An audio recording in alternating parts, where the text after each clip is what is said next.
Hi everyone, welcome to my channel. आज हम एक नया टॉपिक के बारे में बताने जा रहे हैं। वो हम लोग स्कूल का जैसे तैयारी करते हैं ना, मार्च अप्रैल से स्कूल का नया सेशन चालू होता है। उसे 3-4 महीना पहले अपन ये मटेरियल चालू करते हैं। ये स्कूल का यूनिफॉर्म मतलब शर्टिंग के लिए यूज होता है बच्चों के लिए। और इसको अपन 40 पीवी सॉफ्ट के नाम पे जानते हैं। मोस्टली 40 काउंट बनता है, कोई कोई 45 काउंट 50 काउंट भी मांगता है, लेकिन 40 काउंट स्टार्टिंग के लिए बराबर रहता है। और फॉर एग्जांपल हम ले रहे हैं 2 टन का मिक्सिंग ले रहे हैं, तो 2 टन का जो मिक्सिंग ले रहे हैं उसमें क्या करेंगे हम, मतलब पीएसएफ फाइबर जो पॉलिस्टर फाइबर है, माइक्रो डेनियर का फाइबर लेंगे। माइक्रो डेनियर क्या होता है पहले समझिए। एक डेनियर का नीचे नीचे जो फाइबर होता है पूरा बारीक बारीक फाइबर रहता है, पतला फाइबर रहता है, इसको अपन माइक्रो डेनियर बोलते हैं। और वो 0.8 का या 0.6 का अपन ले सकते हैं। और उसका लेंथ भी अपन 38 ले रहे हैं। 70% लेंगे पॉलिस्टर, 30% लेंगे विस्कस। विस्कस भी लेंगे 1.5 डेनियर और 38 का। और 70-30 का ब्लेंड रखेंगे उसका। विस्कस का जो मटेरियल है वो इसको ब्लेंडर में पहले डबल ओपन करेंगे। मतलब ब्लेंडर में अपन जैसे विस्कस 30 किलो लिए, एक्चुअली क्या ब्लेंड बराबर रखने के लिए अपन इस प्रकार का लेते हैं। 69.5 kg पॉलिस्टर लेते हैं ना, 30.5 kg लेते हैं विस्कस। विस्कस थोड़ा ज़्यादा लेते हैं क्योंकि वो जब प्रोसेस होता है विस्कस थोड़ा टूट जाता है, उड़ जाता है, वेस्टेज बन जाता है, इसीलिए 0.5% ज़्यादा लेते हैं। 70-30 का जो ब्लेंड होता है, हम इसको जब पैकिंग हो जाता है ना बैग में, हम 65-35 भी लिख सकते हैं क्योंकि उस पर अपन को ज़्यादा पैसा मिलता है, तो 65-35 भी लिख सकते हैं।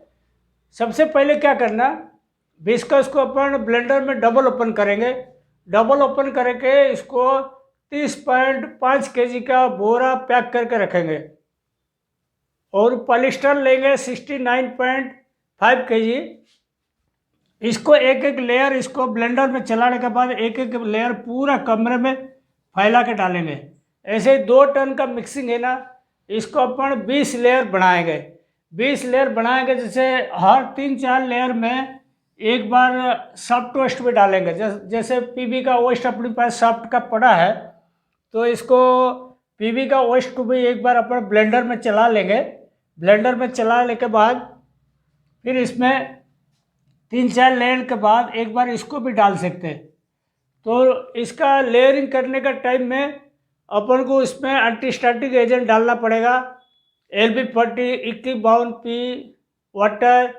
और ज़रूरत पड़ता है कभी कभी सेग्रीगेशन के लिए टिंट, मतलब वॉशेबल कलर भी डालना पड़ेगा।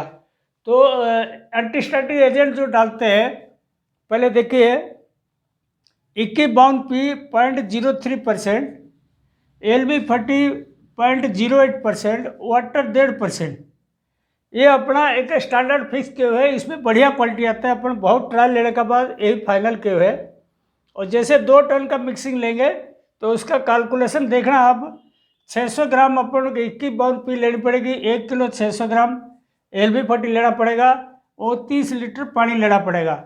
अगर ठंडी का मौसम है, अगर पानी अपन यूज़ करेंगे, इसको अपन को थोड़ा वार्म वाटर लेना पड़ेगा, मतलब गर्म पानी का इस्तेमाल करना पड़ेगा, ताकि LB40 और 21P बराबर मिक्सअप हो। और टेंट भी देखिए अपन 250 ग्राम से 300 ग्राम 2 टन में लेंगे। 0.0125 से लेकर 0.015% तक। वो भी कलर के ऊपर डिपेंड करता है। जैसे अपन येलो टिंट लेंगे, येलो टिंट लेंगे तो पूरा मैक्सिमम लेना पड़ेगा, 300 ग्राम 2 टन में लेनी पड़ेगी, क्योंकि बहुत हल्का कलर होता है। जैसे ब्लू कलर लेंगे, ग्रीन कलर लेंगे, वो अपन 250 ग्राम होगा चल जाएगा।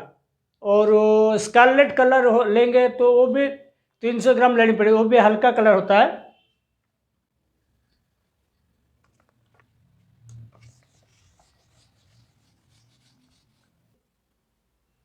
नेक्स्ट पॉइंट, अपने जैसे 20 लेयर का लेयरिंग हो गया। देखिए ये 3-4 लेयर के बाद एक बार सॉफ्ट टोस्ट डालें, फिर 4 लेयर के बाद एक बार सॉफ्ट टोस्ट डालें। ऐसे करके अपन 20 लेयर पहले कंप्लीट कर देंगे, और कंप्लीट करने के बाद उसका ऊपर आदमी चढ़ा के थोड़ा दबा देंगे, इसको प्रेस कर देंगे, और तेल पानी जो यूनिफॉर्मली हर लेयर में स्प्रे मारेंगे। तेल पानी और टिंट जो है बराबर स्प्रे मारते रहेंगे और दबा देंगे। दबा देने के बाद देखिए ऐसे वर्टिकल काटना है, पूरा सीधा सीधा ऐसे पूरा ऊपर से नीचे तक काटना, फिर ब्लेंडर में डालना। एक बार कट गया फिर दोबारा ऐसे काटना, ऐसे करके ख़त्म करना। एक एक बार काट के पूरा नीचे तक ऐसे सीधा काटने का, काट के इसको ब्लेंडर में डालने का। ब्लेंडर में फिर इसको क्या करना, आपको 2 बार टपलिंग करना। एक बार डाल के अपने काट के डाला, फिर एक बीन में डाल दिया, फिर बीन से फिर ऐसे वर्टिकल कटिंग करके लाएगा, फिर फाइनल टपलिंग होगा। और जब फाइनल टपलिंग होगा उसमें आप मिक्सिंग का बीन के सामने एक डिस्प्ले बोर्ड रहता है। डिस्प्ले बोर्ड में आप लिखोगे कौन सा डेट में मिक्सिंग तैयार हुआ, कितना बजे तैयार हुआ, मिक्सिंग क्वांटिटी क्या है, और ब्लेंड क्या है, और पार्टी का नाम क्या है, सारी डिटेल रहेगा। और डिस्प्ले बोर्ड लगने के बाद क्या करोगी, मिक्सिंग कंडीशनिंग।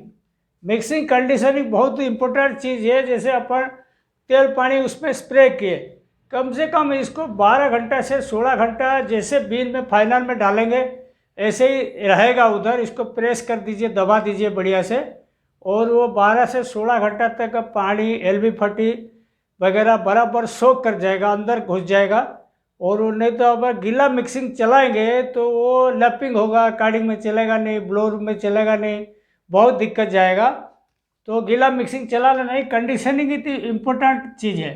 12 से 16 घंटा इसको ध्यान रखेगा। उसके बाद अपन जब ब्लो रूम में डालेंगे, ब्लो रूम में हम लोग बीटिंग पॉइंट ज़्यादा नहीं रखेंगे। जैसे एक MBO रखेंगे, MBO में एक बीटिंग रहा, फिर MBO के बाद फिर यूनिमिक्स हो गया, यूनिमिक्स में एक बीटिंग रहेगा। फिर अपन जो वेरीफाइड ओपनर हो या CVT3 है, CVT4 है, फाइनल बीटर जो होता है एक बीटिंग वहाँ रहेगा। और बीटर का स्पीड देखिए, आपको मैंने क्लियरली बता दिया। जैसे MBO बीटर है 750 से 800 RPM तक रहेगा बीटर का स्पीड। इसमें कर्टन जैसा ज़्यादा स्पीड नहीं चाहिए। और यूनिमिक्स का बीटर होता है 700 RPM तक रखेंगे। और BF हो या CVT3 या 4 है जो फाइनल बीटर है ब्लो रूम का, 600 से 650 RPM तक रखेंगे। और यूनिमिक्स का अंदर मटेरियल कभी बाईपास नहीं करना है। ये मटेरियल बाईपास करोगे 70-30 का जो ब्लेंड है, फिर ब्लेंड बराबर मिक्सअप नहीं होगा तो शेड वेरिएशन आएगा। तो यूनिमिक्स भी मस्ट है, इसमें यूनिमिक्स होके जाएगा। उसके बाद अपन जो कार्डिंग में चलाएंगे, कार्डिंग में देखिए आपको मैंने बता दिया एग्जाम्पल के तौर पर, सिलेंडर स्पीड जो होता है 500 RPM रहेगा सिलेंडर स्पीड। उसके बाद लिक्रिन का स्पीड 1050 रहेगा, 1050। फ्लाट का स्पीड 300 mm पर सेकंड रहेगा।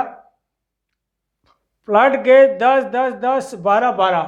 तो ये 5 पॉइंट में फ्लाट का गेज मैंने लिख दिया 10 10 10 12 12, ऐसे ही रखने का। और इसमें क्या अपन फ्लाट गेज जैसा कटन जैसा रखते, क्यों रखते, इसमें बिल्कुल नेप्स वगैरह अपन चाहिए नहीं, और इसमें बढ़िया क्वालिटी धागा चाहिए, IPI कम चाहिए, इसीलिए अपन इसको पूरा टाइट गेज में चलाते, लूज गेज तो रखते ही नहीं। और डिलीवरी स्पीड अपन रखे 140 MPM, 140 meter per minute delivery speed रखे कार्डिंग का। और रैपिंग फॉर एग्जांपल अपन 40 काउंट चलाएंगे, 0.140 रखे, 0.0140 हो गया रैपिंग। नेक्स्ट पॉइंट देखिए, अपन 2000 kg का अपन 40 PV सॉफ्ट का मिक्सिंग के बारे में समझा रहे हैं, प्रोसेस के बारे में। अपना मिक्सिंग फाइनल हो गया, कंडीशनिंग भी कर दिए। उसके बाद जब अपन कार्डिंग से डिब्बा निकलेगा, डिब्बा अपन पूरा नंबर वाइज डालेंगे। जैसे अपन समझ लीजिए 8 कार्ड है, तो 1 नंबर में 1 नंबर का डिब्बा लगेगा, 2 में 2 नंबर का लगेगा। नंबर से डिब्बा डालना, इसको बिल्कुल गलत नहीं करना। अगर नंबर से डिब्बा नहीं मिलेगा, बैटर कार्ड बंद करिए, लेकिन डिब्बा इधर उधर नहीं लगानी। अगर क्योंकि अपन को कार्डिंग से डिब्बा नंबर से निकालेंगे तो DO6 में अपन नंबर से लगाएंगे, रैंडमाइजेशन करेंगे। रैंडमाइजेशन करने से दो फायदा है, एक तो आपको CB कंट्रोल में रहेगा और उस्टर भी कम रहेगा, और धागे का CSP बढ़िया रहेगा, IPI कम आएगा, सब प्रकार के बेनिफिट है, और शेड वेरिएशन भी नहीं रहेगा।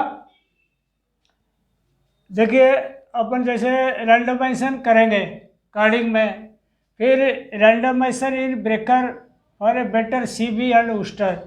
ब्रेकर में भी अपन नंबर से लगाएंगे, कोई भी साइड में एक कार्ड का एक डिब्बा लगे।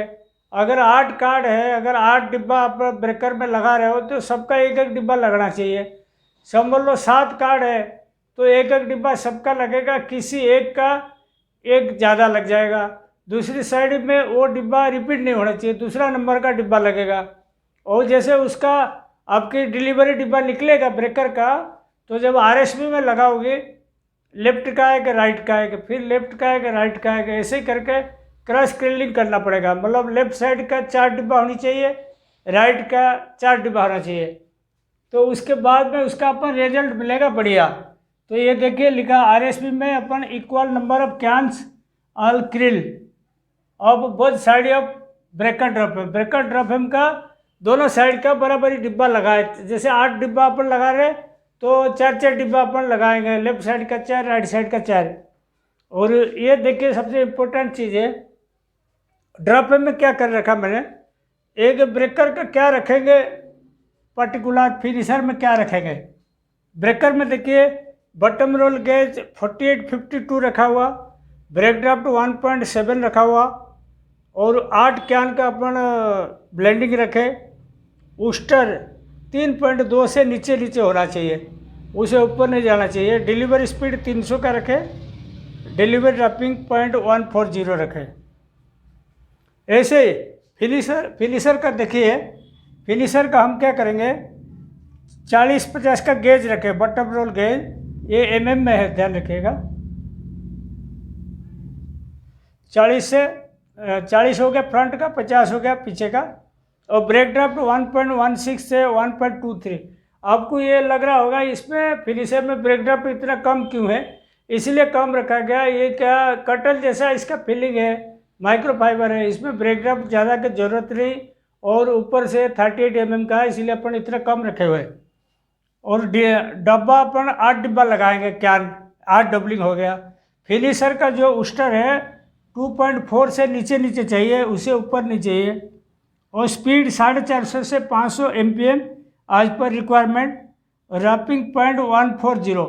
अपन फाइन रैपिंग इसीलिए रखें क्योंकि इसमें अपन क्वालिटी कंसियस है ये मटेरियल का। अपन अगर इसको भारी साइड रखेंगे फिर अपना CB वगैरह बढ़ जाएगा, उस्टर बढ़ जाएगा, और मेन चीज़ तो IPI भी बढ़ जाएगा। तो कभी भारी का सोचना नहीं, बेटर आप 140 की जगह 150 भी ले सकते हो, लेकिन 130 120 नहीं करना।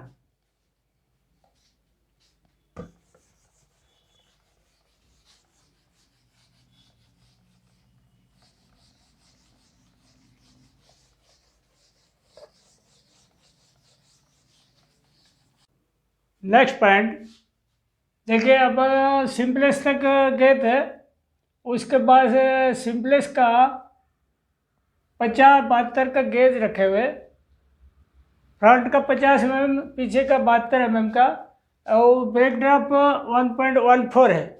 ये कटन जैसा रहता है, अब आपको बार बार बोल रहा हूँ, इसीलिए अपन ब्रेक ड्राफ्ट इसमें ज़्यादा नहीं चाहिए। सिंथेटिक में अपन 1.24 1.20 वहाँ तक रखते हैं अपन ब्रेक ड्राफ्ट, इसमें ब्रेक ड्राफ्ट कम रखता है। और वो 38 mm का फाइबर के हिसाब से एक गेज बेस्ट है। आपको जो स्पीड है वो गेज अपन बता रहे हैं, वो गेज और स्पीड रखने से बढ़िया क्वालिटी आता है। अपन बहुत सारी ट्रायल करने के बाद ये गेज और स्पीड ब्रेक ड्राफ्ट अपन सेट किए हुए, उसी हिसाब से आपको बताते हैं। और रोबिंग हैंग अपन पकड़ रखे 1.30 1.30 अपन रिक्वायरमेंट के हिसाब से ये ठीक है। आप चाहो तो इसको 1.35 1.40 भी रख सकते हो बेटर क्वालिटी के लिए। तो 1.3 में अपन को कोई दिक्कत नहीं, लेकिन जहाँ पे सिंप्लेक्स ज़्यादा है तो फाइन साइड ही रख सकते हो। और TM रखें सिंपलेस्ट में 0.68, TPI 0.78 और स्पेसर 5 mm का रखिएगा। स्पेसर कम से कम कटन जैसा रखिएगा। और फ्लायर स्पीड 850 से 950 RPM। तो इसमें क्या फ्लायर स्पीड 850 से 950 रखते हैं, ज़्यादा नहीं लेना, ज़्यादा लेगा फिर ऊस्टर बढ़ जाएगा। ऊस्टर अपन सिंपलेस्ट में 3 से 3.5 तक चाहिए। ऊस्टर इसमें अपन को बहुत कम चाहिए, 3 से ज़्यादा 3.5 तक चाहिए सिंपलेस्ट में। ऊस्टर ज़्यादा होगा तो दिक्कत जाएगा। तो उसके बाद में क्या होता है, सिंपलेस का अपन बन गया। और सिंपलेस का और एक चीज़ बोलना भूल जाता हूँ, जैसे अपना सिंपलेस का कट्स है, वो कट्स अपना कहीं भी दब जाता है, कभी दाग हो जाता है, वो डेली बेसिस में सिंपलेस का कट्स चेक करना। अगर कहीं दब गया तो पिट कट रहेगा, तो वो स्लब जैसा रोबिंग बनेगा, फिर आपको IPI में दिक्कत जाएगा। सिंपलेस का कट्स जरूर चेक करना डेली बेसिस में। उसके बाद मैं रिम फ्रेम में देखिए मैंने LR6 LR9 के हिसाब से लिया हुआ। आपके पास अगर KTTM मशीन है या रिक्टर मशीन है तो और भी ज़्यादा स्पीड ले सकते हो। मैंने LR6 LR9 का हिसाब से दिया हुआ। देखिए इसमें अपन स्पिंडल स्पीड पकड़े 18,900 एवरेज स्पिंडल स्पीड, TM पकड़े 2.93, TPI 18.65, एवरेज काउंट 40.5 से ऊपर। ये एवरेज काउंट का भी बड़ा ध्यान रखना पड़ता है। ये अपन 40 PV शाफ्ट बनाते हैं, हमेशा 40.5 से ऊपर रहेगा। अगर आप 41 काउंट तक भी दे दिया कस्टमर खुश रहेगा, लेकिन 40.5 से नीचे नहीं लेनी कभी। नीचे लेगा फिर मार्केट कंप्लेंट आएगा कोर्स यान का। उसके बाद यान CB बिलो 1%। यान का जो काउंट CB होता है 1% से नीचे नीचे होनी चाहिए, उसे ऊपर नहीं होना चाहिए। और ऊस्टर देखिए 9.5 से 10 तक। ऊस्टर वैल्यू धागे का जो होता है 9.5 से 10 तक रहेगा। और IPI अपन लिए हुए 60 से 70। 60 से 70 अपन को फाइनल यान का IPI चाहिए। और इसको कंडीशनिंग भी करके देना पड़ता है, YCB में कंडीशनिंग करके देना है। और ये अपना जब ऑटोकोन में चलाएंगे, इसका देखिए एक स्टैंडर्ड सेटिंग मैंने दिया। इस सेटिंग में अपना बढ़िया रिजल्ट आता है। नेब्स का 4.5, DS 2.2 और LS 2.1, DL 1.25, LL 24, -D 14, -L 30, डायर डिफरेंस ±9%। और इसको पैकेज साइज जो होता है ना अपन 1.89 का जनरली जाता है, 1.89 kg बढ़िया रहता है। और कंडीशनिंग जरूर करना। कंडीशनिंग और बिना कंडीशनिंग का मटेरियल एक साथ पैक नहीं करना, उसमें फिर क्वालिटी का प्रॉब्लम आएगा, IPI का फर्क भी दिखेगा। जो कंडीशनिंग होता है 15-20 पॉइंट IPI बढ़ जाता है। और बिना कंडीशनिंग का धागा एक ही बोरा में नहीं डालना, उसको दिक्कत आता है क्वालिटी का। और आज का वीडियो मैं इसमें समाप्त करने से पहले एक चीज़ बताना चाहता हूँ। मैं जो वीडियो भेजता हूँ आप लोग इसको सब्सक्राइब कीजिए, फॉरवर्ड कीजिए और इसको ज़्यादा से ज़्यादा आदमी को शेयर कीजिए। Thank you.